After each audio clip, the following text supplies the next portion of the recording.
Hello friends, welcome to my channel education point.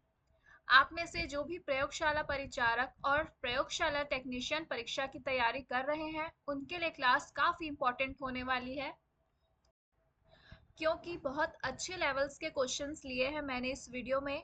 तो इस video को एंड तक देखिएगा, काफ़ी इम्पोर्टेंट क्वेश्चंस हैं। ये टोटल 60 प्लस क्वेश्चंस हैं जो कि आपके आगामी भर्ती परीक्षाओं में ज़रूर आएंगे। और अगर अभी तक आपने मेरे YouTube चैनल को सब्सक्राइब नहीं किया है तो ज़रूर से कर लीजिए, ताकि आपको ऐसे ही न्यू MCQs के साथ वीडियोस की नोटिफिकेशन सबसे पहले मिल सके। तो चलिए देखते हैं फर्स्ट क्वेश्चन।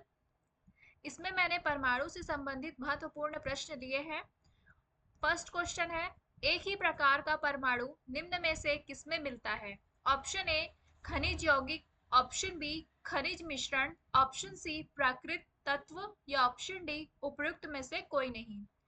तो इसका सही आंसर हो जाएगा आपका ऑप्शन सी प्राकृत तत्व। याद रखेंगे, एक ही प्रकार का जो परमाणु है वो किसमें मिलेगा? तो प्राकृत तत्व में मिलेगा। ठीक है, ऑप्शन सी इसका सही आंसर हो जाएगा।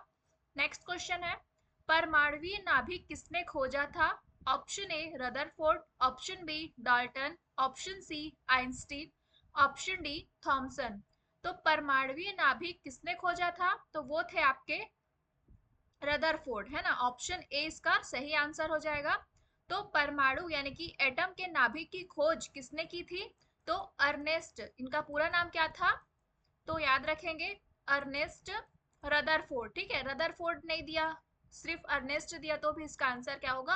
अर्नेस्ट होगा, है ना। तो अर्नेस्ट रदरफोर्ड ने दिया था।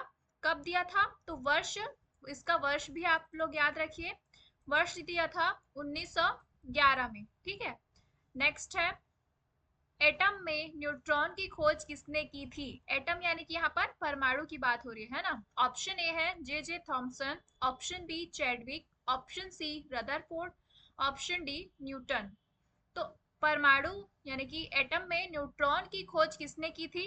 तो वो थे आपके चैडविक, है ना। ऑप्शन बी इसका सही आंसर है। और इलेक्ट्रॉन की खोज पूछेगा तो वो किया था जे थॉमसन ने। किसकी खोज की थी? इलेक्ट्रॉन की खोज की थी। ठीक है, नेक्स्ट क्वेश्चन है, परमाणु नाभिक के अवयव हैं। ऑप्शन ए इलेक्ट्रॉन और प्रोटॉन, ऑप्शन बी इलेक्ट्रॉन और न्यूट्रॉन, ऑप्शन सी प्रोटॉन और neutron, option D proton neutron और इलेक्ट्रॉन। तो यहाँ पर ध्यान देंगे, परमाणु नाभिक है ना, नाभिक के बारे में पूछ रहा है। तो नाभिक में कौन कौन से अवयव होंगे आपके? तो वो हो जाएंगे आपके प्रोटॉन और न्यूट्रॉन। याद रखिएगा, प्रोटॉन और न्यूट्रॉन। यहाँ पर आप परमाणु, है ना, परमाणु के बारे में कुछ चीजें जान लीजिए, आगे आपको क्वेश्चंस में काम आएगा। तो परमाणु क्या है? एक पदार्थ है, मतलब पदार्थ का एक लघुत्तम भाग है जिसमें पदार्थ के सभी गुण जो है विद्यमान होते हैं। ठीक है, इसमें तो परमाणु में याद रखिएगा, यह रासायनिक अभिक्रियाओं में भाग लेता है। परमाणु जो है वो रासायनिक अभिक्रियाओं में क्या करता है? भाग लेता है। ठीक है, और परंतु क्या करता है? स्वतंत्र अवस्था में नहीं रह सकता। रासायनिक अभिक्रिया में भाग तो लेता है, लेकिन क्या करता है? स्वतंत्र अवस्था में नहीं रह सकता। परमाणु के केंद्र में एक नाभिक होता है ना, यहाँ पर नाभिक की बात हुई है, तो परमाणु के जो है केंद्र में क्या होता है? एक नाभिक होता है, जिसमें क्या रहते हैं आपके? प्रोटॉन तथा न्यूट्रॉन रहते हैं। क्या रहते हैं? प्रोटॉन और न्यूट्रॉन स्थित होते हैं। तो प्रोटॉन जो है, इसके बारे में याद रखिएगा, प्रोटॉन जो है ये धनावेशित होता है। ठीक है, प्रोटॉन जो है ये धनावेशित होता है। और न्यूट्रॉन जो क्या होता है? उदासीन होता है ना, इसमें कोई आवेश नहीं पाया जाता। किसमें? तो न्यूट्रॉन में। और जब इलेक्ट्रॉन की बात हो, है ना, जब बाहरी कक्ष में क्या रहता है? इलेक्ट्रॉन। तो जब इलेक्ट्रॉन की बात होगा तो इलेक्ट्रॉन में कौन सा आवेश पाया जाएगा? तो वो है ऋण आवेश पाया जाएगा। याद रखिएगा, ठीक है। लेकिन न्यूट्रॉन जो है ये उदासीन होते हैं। ठीक, परमाणु में इलेक्ट्रॉन जो है नाभिक के चारों ओर स्थित होते हैं। ठीक है, नाभिक के चारों ओर स्थित होते हैं और एक निश्चित कक्षा में चक्कर लगाते हैं। ठीक है, नेक्स्ट क्वेश्चन देख लेते हैं, आणविक संरचना के बारे में निम्नलिखित में से कौन सा कथन सही है? सही है पूछा है। ऑप्शन ए है न्यूट्रॉन तथा इलेक्ट्रॉन न्यूक्लियस में होते हैं तथा प्रोटॉन न्यूक्लियस के इर्द गिर्द चक्कर लगाते हैं। ऑप्शन बी है इलेक्ट्रॉन तथा प्रोटॉन न्यूक्लियस में होते हैं तथा प्रोटॉन न्यूक्लियस के इर्द गिर्द चक्कर लगाते हैं। ऑप्शन सी है प्रोटॉन तथा न्यूट्रॉन न्यूक्लियस में होते हैं तथा इलेक्ट्रॉन न्यूक्लियस के इर्द गिर्द चक्कर लगाते हैं। या ऑप्शन डी हो जाएगा प्रोटॉन न्यूट्रॉन तथा इलेक्ट्रॉन सभी न्यूक्लियस में होते हैं। तो अभी इसके पहले क्वेश्चन में हमने प्रोटॉन परमाणु के बारे में देखा है ना, तो ये ऑप्शन तो गलत हो जाएगा क्योंकि तीनों ही जो है वो न्यूक्लियस यानी कि यहाँ पर न्यूक्लियस यानी कि यहाँ पर नाभिक की बात हो रही है। ठीक है, किसकी बात हो रही है? तो नाभिक की बात हो रही है। तो ये तो नहीं होगा। न्यूट्रॉन इलेक्ट्रॉन न्यूक्लियस में होते हैं तथा प्रोटॉन न्यूक्लियस के इर्द गिर्द चक्कर नहीं लगाते। तो इस ऑप्शन, इन चारों ऑप्शन में से जो है वो इलेक्ट्रॉन जो होते हैं वो न्यूक्लियस के इर्द गिर्द चक्कर लगाते हैं ना, तो सिर्फ इसी ऑप्शन में है, तो ऑप्शन सी इसका सही हो जाएगा। ठीक है, नेक्स्ट क्वेश्चन है निम्नलिखित में से कौन सा अणु एटम का भाग नहीं है, यानी कि एटम यानी कि यहाँ पर हो जाएगा आपका परमाणु, है ना। तो परमाणु का भाग कौन सा नहीं है पूछा है आपसे। Option A electron, option B proton, option C neutron, option D photon. तो ये तीनों तो हमने पढ़ा है ना, लेकिन फोटॉन जो है इसका भाग नहीं होता। ऑप्शन डी इसका सही आंसर हो जाएगा। तो फोटॉन क्या होते हैं, है ना, तो फोटॉन जो है ये क्या होते हैं? ऊर्जा के बंडल होते हैं। याद रखिएगा क्या होते हैं?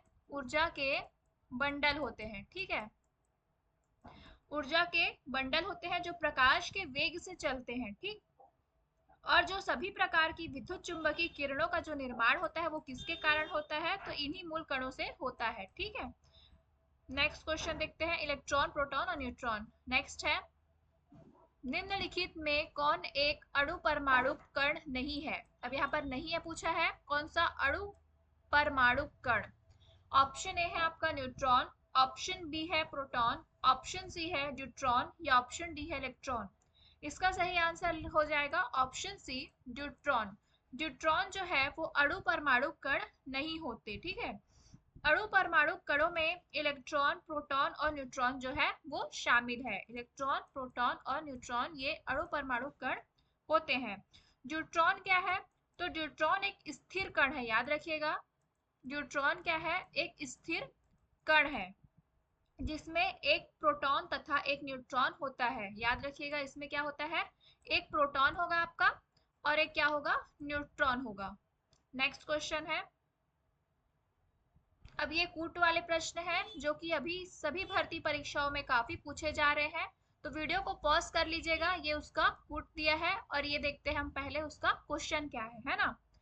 तो सूची 1 है विशिष्टता, सूची 2 है कण। तो ऑप्शन ए में दिया है शून्य द्रव्यमान, ऑप्शन बी आंशिक आवेश, ऑप्शन सी है आंशिक प्रचक्रण, ऑप्शन डी है पूर्णांक प्रचक्रण। और यहाँ पर सूची 2 में दिया है पोजिट्रॉन, न्यूट्रॉन, क्वार्क और फोनोन। न्यूट्रिनो है ना, न्यूट्रिनो और फोनोन। ठीक है, तो ये सूची 1 को सूची 2 से हमें मिलान करना है। तो इसका सही आंसर क्या हो जाएगा? पहले हम इसका कूट देख लेते हैं। ठीक है, अब इसका सही आंसर लगाएंगे। ठीक है, तो पहला का क्या हो जाएगा आपका?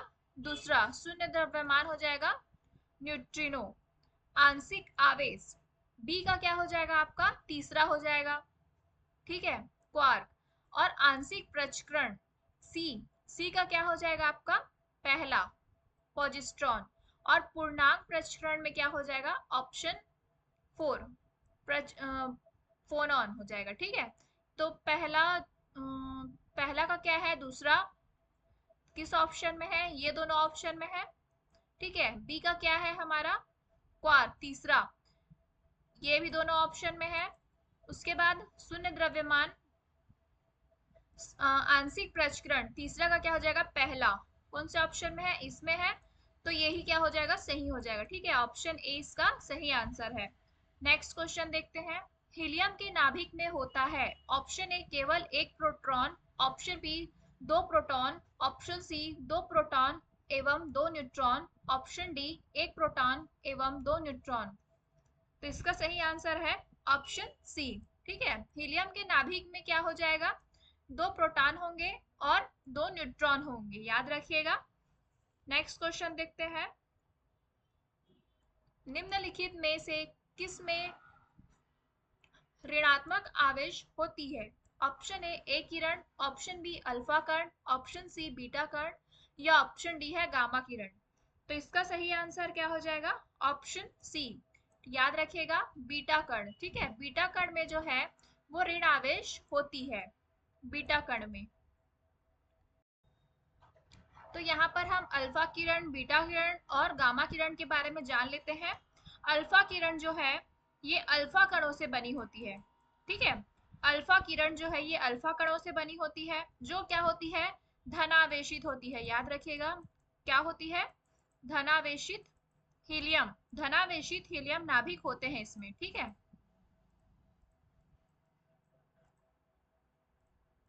और आपका बीटा कण है, ये क्या होता है? आपका ऋण आवेशित इलेक्ट्रॉन होता है, ठीक है। क्या होता है? तो ऋण आवेशित क्या होगा? इलेक्ट्रॉन होगा। और गामा किरण, तो गामा किरण क्या होता है? अनावेशित होता है, ठीक है। गामा जो है विद्युत चुंबकीय तरंगे होती है गामा किरणों के माध्यम से, गामा में, ठीक है। नेक्स्ट क्वेश्चन है, परमाणु में कक्षों को भरने का क्रम नियंत्रित होता है? ऑप्शन ए आपबाहु सिद्धांत द्वारा, ऑप्शन बी हाइजेनबर्ग के अनिश्चितता के सिद्धांत द्वारा, ऑप्शन सी हुंड के नियम द्वारा या ऑप्शन डी है पाउली के अपवर्जन सिद्धांत द्वारा। इसका सही आंसर क्या हो जाएगा आपका? ऑप्शन ए अफबाऊ सिद्धांत द्वारा, ठीक है। परमाणु में जो कक्षों को भरने का क्रम नियंत्रित होता है वो किस सिद्धांत के द्वारा होता है? तो अफबाऊ सिद्धांत के द्वारा होता है। अब हम अफबाऊ सिद्धांत के बारे में कुछ जान लेते हैं। अफबाऊ जो है एक जर्मन शब्द है, ठीक है, जिसका अर्थ क्या होता है? निर्माण, ठीक है। अफबाऊ का ये जो है एक जर्मन शब्द है, इसका जो है अर्थ क्या होगा आपका? निर्माण होता है, याद रखिएगा, ठीक है।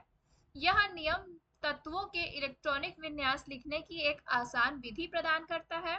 इसके अनुसार जो है इलेक्ट्रॉन सर्वप्रथम निम्न ऊर्जा स्तर में जाता है। यह जब यह ऊर्जा जो है ऊर्जा स्तर पूर्णतः भर जाता है ना, तब इलेक्ट्रॉन इस ऊर्जा स्तर से उच्च ऊर्जा स्तर में जाते हैं। मतलब कि सर्वप्रथम इलेक्ट्रॉन क्या कर रहा है? तो निम्न ऊर्जा स्तर में जा रहा है। उसके बाद क्या हो रहा है? जब वो ऊर्जा स्तर भर जाता है तो वो उच्च ऊर्जा स्तर में जाता है, ठीक है। इस प्रकार यह क्रम चलता रहता है। तो आप बाहु सिद्धांत, पाउली के अपवर्जन नियम और हुंड के मैक्सिमम मल्टीप्लिसिटी नियम तथा कक्षों की तुलनात्मक ऊर्जाओं पर क्या होता है? आधारित होता है। नेक्स्ट क्वेश्चन देखते हैं, रासायनिक तत्व के अणु के संदर्भ में चुंबकीय क्वांटम संख्या का संबंध है ना। यहाँ पर रासायनिक तत्वों के अणु के संदर्भ में पूछा है। ऑप्शन ए है अभिविन्यास से, ऑप्शन बी आकृति से, ऑप्शन सी आमाप से या ऑप्शन डी चक्रण से। तो इसका सही आंसर है ऑप्शन ए अभिविन्यास से, याद रखिएगा। नेक्स्ट है, अल्फा कण के दो धन आवेश होते हैं, इसका द्रव्यमान लगभग बराबर होता है। ऑप्शन ए दो प्रोटॉन के, ऑप्शन बी हीलियम के एक परमाणु के नाभिक के, ऑप्शन सी है दो प्रोजेस्ट्रॉनों और दो न्यूट्रॉनों के द्रव्यमान के योग के, ऑप्शन डी दो प्रोजेस्ट्रॉनों के, क्योंकि प्रत्येक प्रोजेस्ट्रॉन में केवल एक धन आवेश होता है। तो इस क्वेश्चन में क्या पूछा है हमसे? अल्फा कण के दो धन आवेश होते हैं, इसका द्रव्यमान लगभग बराबर होता है। तो पहले क्वेश्चन में देखा था हमने, वो क्या होता है? हीलियम के एक परमाणु के नाभिक के, ठीक है। ऑप्शन बी इसका सही आंसर हो जाएगा। नेक्स्ट क्वेश्चन देखते हैं, किस तत्व के परमाणु में दो प्रोटॉन, दो न्यूट्रॉन और दो इलेक्ट्रॉन हो, उस तत्व की द्रव्यमान संख्या कितनी होती है? Option A 2, option B 4, option C 6, option D 8। तो हमें द्रव्यमान संख्या निकालनी आनी चाहिए, तो कैसे निकालेंगे हम? तो द्रव्यमान संख्या है ना, द्रव्यमान संख्या बराबर क्या होगा? P प्लस n, है ना, प्रोटॉन प्लस न्यूट्रॉन। तो यहाँ पर क्या हुआ है? दो प्रोटॉन बोला है और दो न्यूट्रॉन बोला है, तो 2 प्लस 2 बराबर क्या हो जाएगा? 4 हो जाएगा। तो इसका सही आंसर क्या है? Option number B. Next question देखते हैं, परमाणु जिनमें प्रोटॉन की संख्या समान परंतु न्यूट्रॉन की संख्या भिन्न भिन्न रहती है क्या कहलाते हैं? ऑप्शन ए समदाबिक, ऑप्शन बी समावयवी, ऑप्शन सी समन्यूट्रॉनिक या ऑप्शन डी समस्थानिक।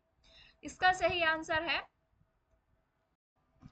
इसका सही आंसर हो जाएगा ऑप्शन डी, है ना, समस्थानिक कहते हैं, ठीक है। और इसके पहले वाले क्वेश्चन में आपको डाउट होगा कि इलेक्ट्रॉन भी दिया है यहाँ पर, दो इलेक्ट्रॉन, तो यहाँ पर इसको नहीं गिना जाता, ठीक है, इलेक्ट्रॉन को। तो यहाँ पर दो प्रोटॉन होंगे और दो न्यूट्रॉन होंगे। नेक्स्ट क्वेश्चन देख लेते हैं। समस्थानिक होते हैं किसी एक ही तत्व के परमाणु जिनका, ऑप्शन ए परमाणु भार समान परंतु परमाणु क्रमांक भिन्न होता है, ऑप्शन बी परमाणु भार भिन्न परंतु परमाणु क्रमांक समान होता है, ऑप्शन सी परमाणु क्रमांक तथा परमाणु भार समान होते हैं, या ऑप्शन डी है उक्त में से कोई नहीं। इसका सही आंसर हो जाएगा ऑप्शन बी, परमाणु भार जो भिन्न होता है परंतु परमाणु क्रमांक क्या होता है, समान होता है। याद रखेंगे, मतलब कि उनके नाभिकों में क्या होता है, परमाणु की संख्या जो है वो समान रहती है, लेकिन न्यूट्रॉन की जो संख्या है वो भिन्न भिन्न होती है, ठीक है। नेक्स्ट क्वेश्चन है, किसी परमाणु नाभिक का आइसोटोप वह नाभिक है जिसमें, ऑप्शन ए न्यूट्रॉनों की संख्या वही होती है परंतु प्रोटॉनों की संख्या भिन्न होती है, ऑप्शन बी प्रोटॉनों की संख्या वही होती है परंतु न्यूट्रॉनों की संख्या जो है वो भिन्न होती है, ऑप्शन सी प्रोटॉन और न्यूट्रॉन की संख्या वही होती है परंतु इलेक्ट्रॉनों की संख्या भिन्न होती है। यहाँ पर इलेक्ट्रॉन नहीं आएगा, प्रोटॉन और न्यूट्रॉन और दोनों की संख्या जो है भिन्न होती है, दोनों की संख्या भिन्न नहीं होती, एक की समान होती है ना। तो किसकी समान होती है, मैंने अभी बताया, प्रोटॉन की संख्या जो समान होती है, इसमें दिया है ऑप्शन बी में, है ना, प्रोटॉन की संख्या वही होती है परंतु न्यूट्रॉन की जो संख्या है वो भिन्न होती है, याद रखिएगा। नेक्स्ट है, परमाणु के नाभिक का आकार होता है, ऑप्शन ए 10 की पावर -5, ऑप्शन बी 10 की पावर -9, ऑप्शन सी 10 की पावर -10 या ऑप्शन डी है 10 की पावर -15। इसका सही आंसर है ऑप्शन डी 10 की पावर -15। नेक्स्ट है, निम्नलिखित में से कौन सा एक किसी तत्व के परमाणु क्रमांक को सबसे सही निर्धारित करता है, ऑप्शन ए प्रोटॉनों की संख्या, ऑप्शन बी प्रोटॉन और इलेक्ट्रॉनों की संख्या, ऑप्शन सी आयनों की संख्या या ऑप्शन डी न्यूक्लियनों की संख्या। तो इसका सही आंसर क्या हो जाएगा, ऑप्शन ए प्रोटॉनों की संख्या, ठीक है, जो क्या करता है, किसी तत्व के परमाणु क्रमांक को सबसे सही निर्धारित करता है। याद रखिएगा इस क्वेश्चन को, प्रोटॉनों की संख्या। नेक्स्ट है, निम्न में कौन सा आवेश रहित कण है, option A electron, option B proton, option C neutron, option D कोई भी नहीं। तो क्या है आवेश रहित कण, वो है आपका न्यूट्रॉन, ऑप्शन सी इसका सही आंसर है। नेक्स्ट क्वेश्चन है, रदरफोर्ड के प्रकीर्णन ने किसकी मौजूदगी को सिद्ध किया, ये भी इंपॉर्टेंट क्वेश्चन है, याद रखिएगा। ऑप्शन ए है सभी पदार्थों के परमाणु, ऑप्शन बी परमाणु के इलेक्ट्रॉन, ऑप्शन सी परमाणु के न्यूट्रॉन या ऑप्शन डी परमाणु के केंद्रक। तो इसका सही आंसर क्या है आपका, ऑप्शन डी परमाणु के केंद्रक को, है ना, नाभिक को। नेक्स्ट है, प्रोजेस्टेरोन के खोज करता है, option A Chadwick, option B Yukawa, option C Anderson, option D Rutherford. Progesterone के खोजकर्ता पूछा है आपसे, ये भी इंपॉर्टेंट क्वेश्चन है, जरूर से याद रखिएगा, क्योंकि अगर अभी आपसे न्यूट्रॉन के खोजकर्ता आप सभी को पता होगा, है ना, लेकिन इस और कई प्रकार के खोजकर्ता हैं जो काफी इंपॉर्टेंट है। अब पुराने खोजकर्ता की जगह इन सभी खोजकर्ता के बारे में ज्यादा पूछा जा रहा है ना, तो याद रखिएगा इस क्वेश्चन को। प्रोजेस्टेरोन के जो खोज करता है वो क्या थे, एंडरसन थे, है ना, कौन थे, तो एंडरसन थे। नेक्स्ट है, किसी परमाणु का रासायनिक व्यवहार निर्भर करता है उसके, ऑप्शन ए न्यूक्लियस में प्रोटॉनों की संख्या पर, ऑप्शन बी न्यूक्लियस में न्यूट्रॉन की संख्या पर, ऑप्शन सी न्यूक्लियस के इर्द गिर्द घूम रहे इलेक्ट्रॉनों की संख्या पर, या ऑप्शन डी न्यूक्लियस में न्यूक्लियनों की संख्या पर। तो इसका सही आंसर हो जाएगा ऑप्शन सी, न्यूक्लियस के गिर्द घूम रहे इलेक्ट्रॉनों की संख्या पर होता है। किसी परमाणु का रासायनिक व्यवहार किस पर निर्भर करता है, तो न्यूक्लियस के इर्द गिर्द घूम रहे इलेक्ट्रॉनों की संख्या पर। नेक्स्ट है, किसी परमाणु के द्रव्यमान और द्रव्यमान संख्या के अंतर को कहते हैं, ये भी वेरी इंपॉर्टेंट क्वेश्चन है, जरूर याद रखिएगा। ऑप्शन ए दिया है परमाणु क्रमांक, ऑप्शन बी परमाणु संख्या, ऑप्शन सी द्रव्यमान क्षति या ऑप्शन डी इलेक्ट्रॉनों की संख्या। तो किसी परमाणु के द्रव्यमान और द्रव्यमान संख्या के अंतर को क्या कहते हैं? तो द्रव्यमान क्षति कहते हैं, याद रखिएगा। ऑप्शन सी इसका सही आंसर हो जाएगा। नेक्स्ट है, नाभिक में उपस्थित प्रोटॉन और न्यूट्रॉन के द्रव्यमान के योग को क्या कहते हैं? ऑप्शन ए परमाणु संख्या, ऑप्शन बी परमाणु द्रव्यमान, ऑप्शन सी द्रव्यमान संख्या, या ऑप्शन डी है इनमें से कोई नहीं। तो नाभिक में उपस्थित है ना, नाभिक में उपस्थित क्या प्रोटॉन और न्यूट्रॉन के द्रव्यमान के योग को, याद रखिएगा योग को। इससे पहले क्या पूछा था? अंतर के बारे में पूछा था, है ना। अब योग को क्या कहेंगे? तो वो है आपका परमाणु द्रव्यमान कहेंगे, ठीक है। ऑप्शन बी इसका सही आंसर है। नेक्स्ट है, डैश को छोड़कर सभी परमाणुओं के नाभिक में न्यूट्रॉन होते हैं। मतलब किसे छोड़कर बाकी सभी परमाणुओं के नाभिक में जो क्या पाए जाएंगे? न्यूट्रॉन पाए जाएंगे। ऑप्शन ए दिया है helium, option B carbon, option C argon, option D hydrogen. तो इसका सही आंसर हो जाएगा आपका ऑप्शन डी हाइड्रोजन। याद रखिएगा, हाइड्रोजन को छोड़कर बाकी सभी परमाणुओं के नाभिक में क्या पाया जाएगा? न्यूट्रॉन पाया जाएगा। नेक्स्ट है, सबसे बाहरी कोश में इलेक्ट्रॉनों की अधिकतम संख्या डैश हो सकती है। ये भी इंपॉर्टेंट क्वेश्चन है, कई बार आपके एग्जाम में पूछा गया है। ऑप्शन ए है 2, option B 4, option C 8, option D है 18। तो सबसे बाहरी कोश में पूछा है ना, इलेक्ट्रॉनों की अधिकतम संख्या कितनी हो सकती है? तो वो है आपका 8। ऑप्शन सी इसका सही आंसर है। नेक्स्ट है, अगर किसी परमाणु का के और एल, यानी कि के है और एल कोश भरा है, तो उसे परमाणु में इलेक्ट्रॉनों की संख्या क्या होगी? ऑप्शन ए है 2, option B 8, option C 10, option D 12। तो पहले हम कोश देख लेते हैं, ठीक है। ये हो गया आपका, क्या हो गया? ये आपका हो गया नाभिक, ठीक है। अब इसके बाद हम कोश बना लेते हैं। तो ये जो एक इसके बाद का कोश क्या कहलाएगा? ये तो नाभिक है ना। इसके बाद एक और कोश, ये क्या है? तो ये के हो गया, ठीक है, के हो गया। फिर आ गया एक और, के बाद क्या आता है? एल। फिर एक और, फिर आएगा आपका एम। फिर सबसे बाहरी जो हो जाएगा वो आ जाएगा आपका एन, ठीक है। ये कोश हो गए। तो इसमें क्या पूछा है? के और एल, यानी कि ये हो गया के और ये हो गया एल। कोश भरा है तो उस परमाणु में इलेक्ट्रॉनों की संख्या क्या होगी? तो वो होगा आपका 10, ठीक है। ऑप्शन सी इसका सही आंसर हो जाएगा।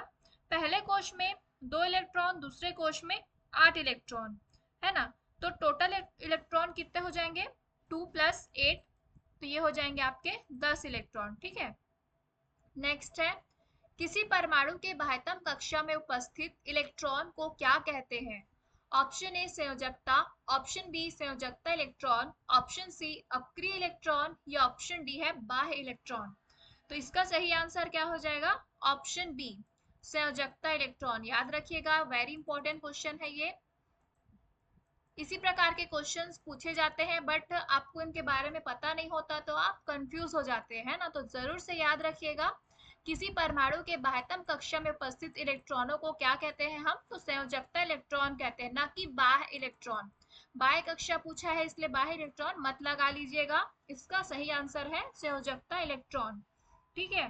जैसे कि इसके बारे में देख लेते हैं, क्लोरीन, ये Cl, ठीक है। क्लोरीन का परमाणु संख्या कितना हो जाएगा आपका?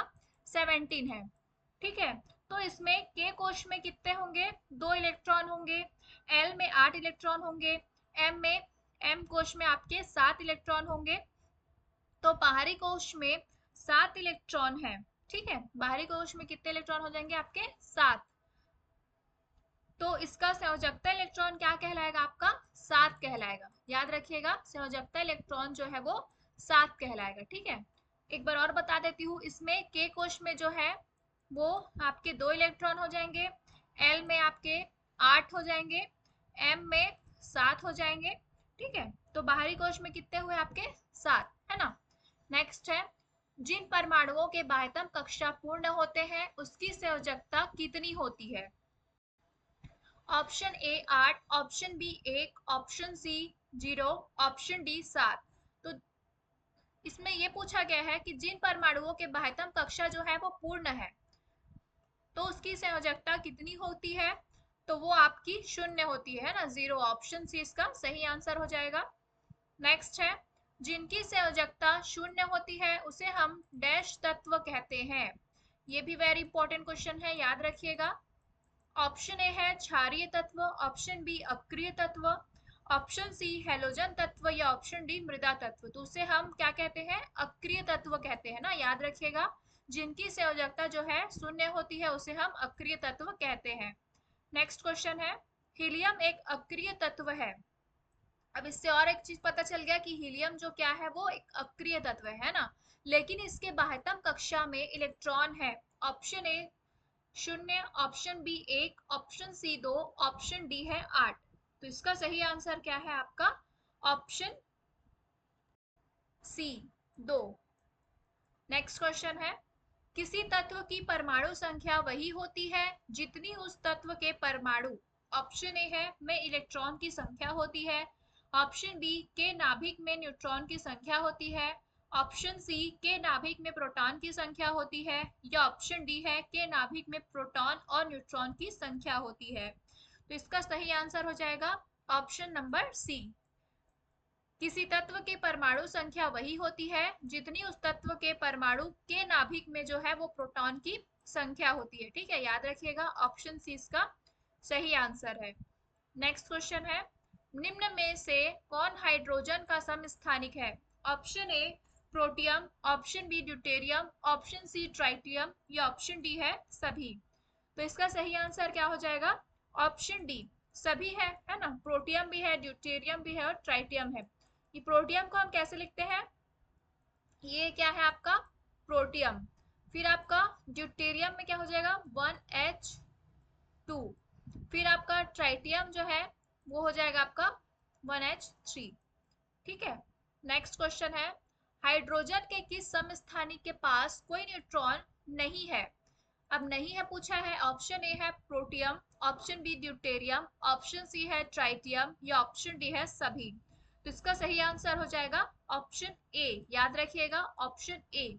तो प्रोटियम है ना, प्रोटियम जो है इसमें क्या है आपका न्यूट्रॉन जो है वो इसके पास न्यूट्रॉन नहीं है, याद रखिएगा न्यूट्रॉन नहीं है। लेकिन जो ड्यूटेरियम है इसके पास आपका क्या हो जाएगा, ड्यूटेरियम के पास एक न्यूट्रॉन हो जाएगा और ट्राइटियम के पास आपका दो न्यूट्रॉन हो जाएगा, याद रखिएगा। नेक्स्ट क्वेश्चन देखते हैं, निम्नलिखित में से कौन सा एक हाइड्रोजन का अस्थिर समस्थानिक है। हाइड्रोजन का अस्थिर समस्थानिक पूछा है। ऑप्शन ए है protium, option B deuterium, option C tritium या ऑप्शन डी सभी। तो इसका सही आंसर है ऑप्शन सी ट्राइटियम, याद रखिएगा।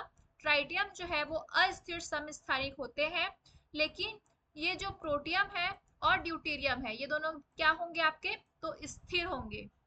ठीक है, ट्राइटियम जो क्या है ये अस्थिर है, लेकिन प्रोटियम और ड्यूटेरियम जो है वो स्थिर है। नेक्स्ट क्वेश्चन है, समस्थानिकों के रासायनिक गुण डैश और भौतिक गुण डैश होते हैं। ये भी इंपॉर्टेंट क्वेश्चन है, याद रखिएगा। ऑप्शन ए समान भिन्न, ऑप्शन बी भिन्न भिन्न, ऑप्शन सी समान समान या ऑप्शन डी है इनमें से कोई नहीं। तो समस्थानिकों के रासायनिक गुण जो होते हैं वो समान होते हैं, है ना। और जो भौतिक गुण है वो भिन्न होते हैं, इसलिए इसका आंसर हो जाएगा ऑप्शन नंबर ए। नेक्स्ट है, निम्नलिखित में से सही सेट चुने जो समस्थानिक और उसके उपयोग को सही बताता है। ऑप्शन ए है यूरेनियम परमाणु भट्टी में ईंधन के रूप में, सही है ये। ऑप्शन बी है कोबाल्ट जो कि कैंसर के उपचार में यूज होता है, ये भी सही है। ऑप्शन सी है आयोडीन, घेंघा रोग के इलाज में इसका यूज होता है, ये भी सही है। ऑप्शन डी है इनमें से सभी, तो ऑप्शन डी इसका सही आंसर हो जाएगा। नेक्स्ट क्वेश्चन है, अलग अलग परमाणु संख्या वाले तत्वों को जिनकी द्रव्यमान संख्या समान होती है। अब यहाँ पर अलग परमाणु संख्या है और जिनकी द्रव्यमान संख्या क्या होती है, समान होती है, को क्या कहा जाता है। तो ऑप्शन ए है समस्थानिक, ऑप्शन बी संभारिक, ऑप्शन डी है आइसोटोन या ऑप्शन डी है आइसोटोप।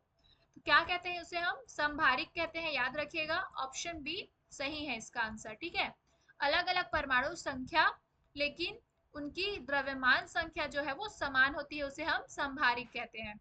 नेक्स्ट क्वेश्चन है, तत्वों को उनके डैश के आधार पर परिभाषित किया जाता है। ऑप्शन ए है परमाणु संख्या, ऑप्शन बी परमाणु द्रव्यमान, ऑप्शन सी है द्रव्यमान संख्या, या ऑप्शन डी है इलेक्ट्रॉन की संख्या। तो इसका सही आंसर है परमाणु संख्या, ऑप्शन ए इसका सही आंसर हो जाएगा। नेक्स्ट क्वेश्चन है, एक तत्व के समस्थानिक में होते हैं। ऑप्शन ए समान भौतिक गुण, ऑप्शन बी भिन्न रासायनिक गुण, ऑप्शन सी न्यूट्रॉन की अलग अलग संख्या, या ऑप्शन डी है भिन्न परमाणु संख्या। तो इसका सही आंसर है ऑप्शन सी। याद रखिएगा इस क्वेश्चन को, एक तत्व के समस्थानिक में होते हैं न्यूट्रॉन की अलग अलग संख्या। नेक्स्ट है, नेक्स्ट क्वेश्चन देखने से पहले फ्रेंड्स, अगर आपको इस वीडियो में लिए गए क्वेश्चंस जो है वो पसंद आ रहे हो और आपके एग्जाम पॉइंट ऑफ व्यू से आपको इम्पोर्टेंट लग रहे हो, तो प्लीज़ वीडियो को पॉज कीजिए और तुरंत इस वीडियो को लाइक कीजिए और अपने दोस्तों के साथ शेयर करना बिल्कुल मत भूलिएगा, ताकि उनकी तैयारी भी अच्छे से हो सके। तो चलिए देखते हैं नेक्स्ट क्वेश्चन। रदरफोर्ड का अल्फा कर्ण, यहाँ पर कर्ण है ना, रदरफोर्ड का अल्फा कर्ण प्रकीर्णन किसकी खोज के लिए उत्तरदायी था? ऑप्शन ए है परमाणु केंद्रक, option B electron, option C proton, option D neutron. तो रदरफोर्ड का जो अल्फा कर्ण प्रकीर्णन है ये किसकी खोज के लिए उत्तरदायी था? तो वो हो जाएगा आपका ऑप्शन ए परमाणु केंद्रक। याद रखिएगा परमाणु केंद्रक। नेक्स्ट क्वेश्चन है, निम्नलिखित में से कौन रासायनिक संयोजन का नियम है? ये भी काफी इंपॉर्टेंट क्वेश्चन है, याद रखिएगा कौन कौन सा नियम होता है रासायनिक संयोजन का। ऑप्शन ए है द्रव्यमान संरक्षण का नियम, ऑप्शन बी स्थिर अनुपात का नियम, ऑप्शन सी संवेग संचरण का नियम। ठीक है, ये हो गया तीन ठो। अब यहाँ पर ऑप्शन दिया आपको ए, बी, सी और डी। तो ऑप्शन ए है केवल ए, ऑप्शन बी है केवल बी, ऑप्शन सी है केवल सी, या ऑप्शन डी है ए और बी दोनों। तो यहाँ पर रासायनिक संयोजन का नियम जो हो जाएगा वो है आपका ए और बी दोनों, ऑप्शन डी इसका सही हो जाएगा, यानी कि द्रव्यमान संरक्षण का नियम और आपका स्थिर अनुपात का नियम। ठीक है, नेक्स्ट क्वेश्चन देखते हैं। डैश के अनुसार किसी रासायनिक अभिक्रिया में द्रव्यमान का न तो सृजन होता है और न ही विनाश। ये कौन सी प्रक्रिया है, कौन सी अभिक्रिया है? तो ऑप्शन ए है स्थिर अनुपात का नियम, ऑप्शन बी है द्रव्यमान संरक्षण का नियम, ऑप्शन सी है ऊर्जा संरक्षण का नियम, या ऑप्शन डी है कार्य ऊर्जा संरक्षण नियम। तो ये है आपका द्रव्यमान संरक्षण नियम। याद रखिएगा, द्रव्यमान संरक्षण नियम के अनुसार जो है किसी रासायनिक अभिक्रिया में द्रव्यमान का ना तो सृजन होता है और न ही विनाश होता है। याद रखिएगा द्रव्यमान संरक्षण नियम।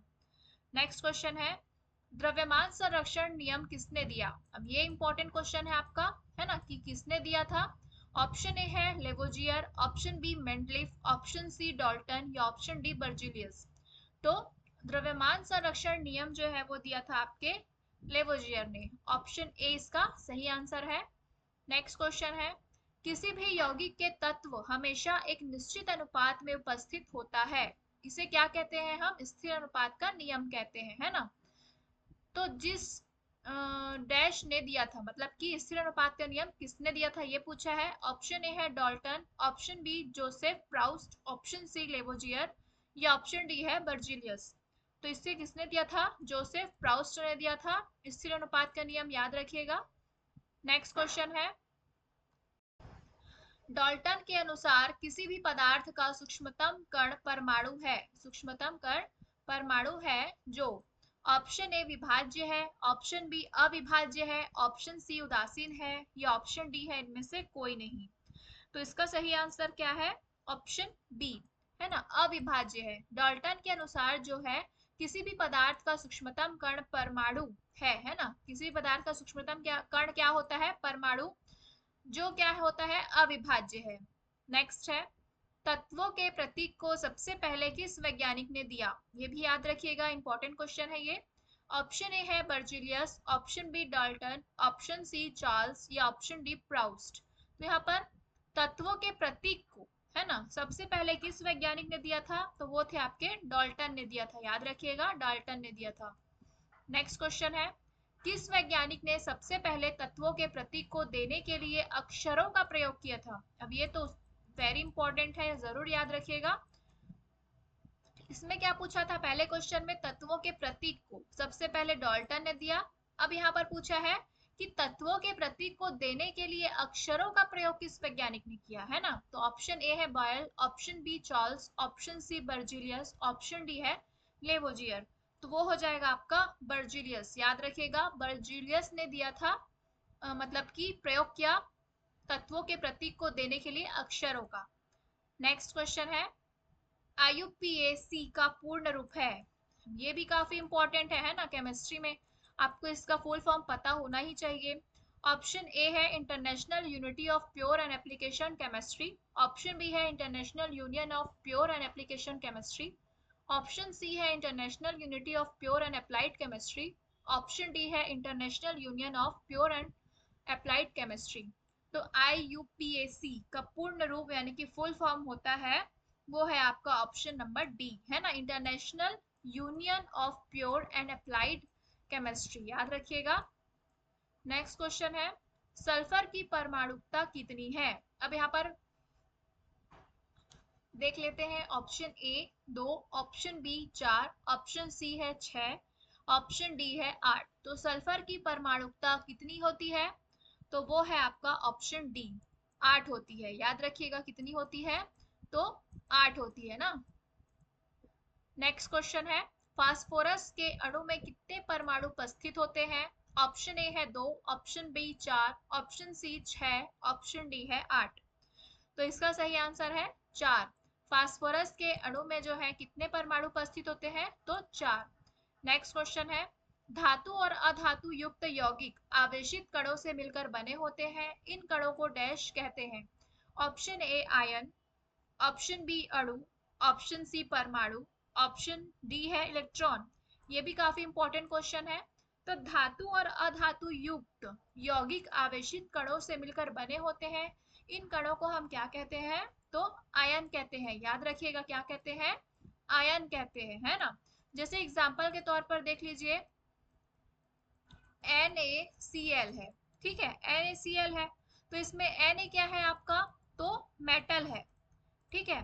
NaCl क्या है? मेटल है। और जो मतलब Na मेटल है और जो Cl है ये क्या है? आपका नॉन मेटल है, ठीक है? नॉन मेटल है। तो Na में कौन सा आयन हो जाएगा आपका? तो Na में आपका हो जाएगा धन आयन, ठीक है? लेकिन जो Cl है, Cl है, इसमें आपका ऋण आयन हो जाएगा, ठीक है? तो ये दोनों क्या है? धातु और अधातु युक्त यौगिक है ना NaCl, क्योंकि Na इसमें धातु हो जाएगा और Cl क्या हो जाएगा? इसमें अधातु हो जाएगा। तो ये दोनों मिलकर क्या बनाएंगे? तो आयन। मतलब किससे बने होते हैं? तो आयन से, है ना? क्योंकि इसमें धन आयन है, इसमें ऋण आयन है। तो ऑप्शन ए इसका सही आंसर है। नेक्स्ट क्वेश्चन देखते हैं, एक उदासीन परमाणु में प्रोटॉन की संख्या इलेक्ट्रॉन की संख्या से होती है? ऑप्शन ए है ज्यादा, ऑप्शन बी कम, ऑप्शन सी बराबर, ऑप्शन डी इनमें से कोई नहीं। तो इसका सही आंसर हो जाएगा आपका ऑप्शन सी, ठीक है? बराबर होती है। एक उदासीन परमाणु में प्रोटॉन की संख्या जो है इलेक्ट्रॉन की संख्या से बराबर होती है। निल्स बोर के अनुसार क्या सही नहीं है? ऑप्शन ए इलेक्ट्रॉन केवल कुछ निश्चित कक्षाओं में ही चक्कर लगाते हैं, जिन्हें इलेक्ट्रॉन की विविक्त कक्षा कहते हैं। ये तो सही है। ऑप्शन बी है जब इलेक्ट्रॉन इस विविक्त कक्षा में घूमता है तब उनकी ऊर्जा का विकिरण नहीं होता है। ये भी सही है। ऑप्शन सी है विविक्त कक्षा को ऊर्जा स्तर भी कहते हैं। ये भी सही है। तो ऑप्शन डी इसका सही आंसर हो जाएगा, इनमें से कोई नहीं। नेक्स्ट क्वेश्चन है, हाइड्रोजन सल्फाइड का रासायनिक सूत्र क्या है? अब इसके बाद से यहाँ पर सूत्र वाले क्वेश्चन देख लेते हैं हम, जो कि काफी इंपॉर्टेंट है। अभी तक आपने इस वीडियो को लाइक और शेयर नहीं किया होगा तो जरूर से कर लीजिएगा, क्योंकि अभी तक आपने इस वीडियो को देख ही रहा है तो आपको ये वीडियो जरूर से पसंद आ ही रही होगी। इसमें काफी इंपॉर्टेंट क्वेश्चंस है और टोटल 60+ क्वेश्चंस है ना, जो कि परमाणु से रिलेटेड है और वो आपके एग्जाम के लिए काफी इंपॉर्टेंट है। तो अब देख लेते हैं हम सूत्र से रिलेटेड MCQs थोड़े से। हाइड्रोजन सल्फाइड का रासायनिक सूत्र क्या है? ये सभी भर्ती परीक्षा में पूछा गया है, वही सभी सूत्र हैं। कुछ गिने चुने सूत्र ही पूछे जाते हैं ज्यादातर। तो हाइड्रोजन सल्फाइड का रासायनिक सूत्र देख लेते हैं हम। ऑप्शन ए है HS, ऑप्शन बी है H2S, ऑप्शन सी है S2H और ऑप्शन डी है H3S। तो हाइड्रोजन सल्फाइड है ना, इसका रासायनिक सूत्र हो जाएगा आपका option B H2S। Next question है, मैग्नीशियम क्लोराइड का रासायनिक सूत्र क्या है? Option A MgCl3, option B Mg2Cl3Cl, option C है MgCl या ऑप्शन डी है MgCl2। तो यहाँ पर मैग्नीशियम क्लोराइड है ना, मैग्नीशियम क्लोराइड क्या हो जाएगा आपका option D Mg magnesium chloride Cl2। ठीक है, नेक्स्ट क्वेश्चन है, सोडियम नाइट्रेट का सही सूत्र क्या हो जाएगा? ऑप्शन ए है NaN3, ऑप्शन बी है NaNO3, ऑप्शन सी है Na2NO3 या ऑप्शन डी है Na(NO3) 2। तो सोडियम नाइट्रेट का सही सूत्र जो है वो होता है Na सोडियम और नाइट्रेट का NO3 NaNO3। नेक्स्ट क्वेश्चन है, कैल्शियम हाइड्रोक्साइड का रासायनिक सूत्र क्या है? ऑप्शन ए है CaCO3, option B CaOH, option C है Ca(OH)2, ऑप्शन डी है Ca(OH)3। तो कैल्शियम हाइड्रोक्साइड का रासायनिक सूत्र जो होता है वो है आपका ऑप्शन नंबर सी Ca(OH)2। ठीक है, ये कैल्शियम हाइड्रोक्साइड का रासायनिक सूत्र है। ये जो सभी रासायनिक सूत्र है ये काफी इंपॉर्टेंट है। नेक्स्ट क्वेश्चन है, ये इस वीडियो का लास्ट क्वेश्चन है, एक मोल में कणों की संख्या कितनी होगी? ऑप्शन ए है 6.022 इंटू 10⁻⁻23, ऑप्शन बी है 6.022 इंटू 10⁻23, ऑप्शन सी है 6.022 इंटू 10⁻⁻25, ऑप्शन डी है 6.022 इंटू 10⁻25। तो एक मोल में कणों की संख्या जो है वो होती है आपकी ऑप्शन नंबर बी है, याद रखिएगा 6.022 इंटू 10⁻23 होती है, जरूर से याद रखिएगा, इंपॉर्टेंट क्वेश्चन है ये। तो ये थे आज के टोटल 60+ MCQs। अगर आपने इस वीडियो को देखा है तो आपको दूसरी वीडियो देखने की जरूरत नहीं पड़ेगी, इसमें मैंने ज्यादा से ज्यादा क्वेश्चंस को लिया है जो कि कई भर्ती परीक्षा में पूछे जा चुके हैं और जिनके पूछे जाने की संभावनाएं हैं। तो अगर आपको ये वीडियो पसंद आई हो तो please like share and subscribe to my channel and press the bell icon, जिससे कि आपको आने वाली वीडियोस की नोटिफिकेशन जो है वो सबसे पहले मिल सके। And please share this video with your friends. Thank you for watching.